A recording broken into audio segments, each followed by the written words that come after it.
اب یہ اس ملک میں فیڈریشن کا جنازہ نکالنے پہ تلے ہوئے ہیں. وہ ایک ایک کے 4-4 5-5 صوبے بنانے کے چکر میں ہے.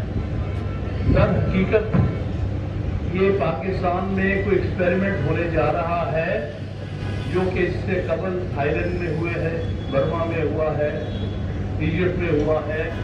اور اب یہ جو ملٹری اسٹیبلشمنٹ ہے اس نے سنا ہے کوئی ریسرچ ونگ بنایا ہوا ہے جو بیٹھ کے اس قسم کے نئے سے نئے ترکیب لے کے آتا ہے کس طرح ایک ملٹری ڈکٹیٹر کو مضبوط کرنا، اس کو اس ملک کو مسلط کرنا، اور کس طرح سے یہ آئینی ڈسپنسیشن کو ختم کرنا. یہ سارا چیلنج ہمارے سامنے ہے.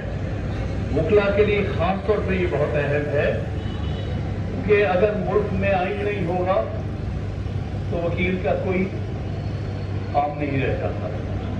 ملک میں عدالتی نظام نہیں رہ جاتا تو وکیل کا کوئی کام نہیں رہ جاتا.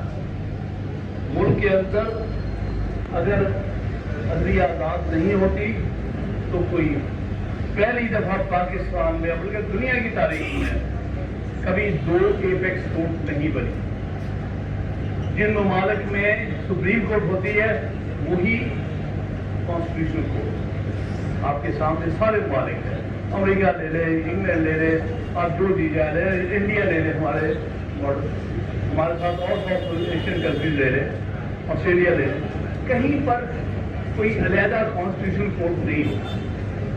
یہ جو ایکسپیریمنٹ پہلی دفعہ کیا گیا ہے جس میں پوری طرح پیپل پارٹی اور نون لیگ شامل ہے تباہ کرنے کے لیے عدلیہ کو، اس نے پہلی دفعہ پاکستان میں کوئی بھی ایپیکس کورٹ نہیں رہ گئی اور ختم ہو گئی. اور بلکہ وہ جو اپنی مرضی کے وہاں جج بٹھائے ہیں ایف سی سی میں، اس کو کانسٹیٹیوشنل کورٹ میں نہیں کہتا، میں تو اس کو کانسٹیٹیوشنل کورٹ کہتا ہوں. یہ کانسٹیبل ہے جو وہاں بیٹھ کے ہے، ان کی کوئی حیثیت نہیں ہے. جو جی ایس پی سے حکم آتا ہے اس کو پڑھ کے سنا دے.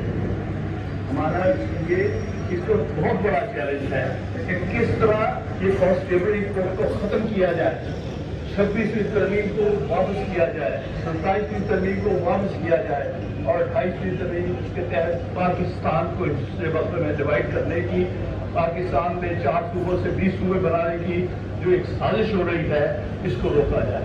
اور اسی حوالے سے ہماری تحریک تو چل رہی ہے، 26 فروری کے دور سے چل رہی ہے، لیکن اس میں انشاءاللہ زیادہ انٹینسٹی آئے گی اور انشاءاللہ علی احمد خود کی سربراہی میں ہم اس تحریک کو مزید آگے لے کے جائیں گے. بہت بہت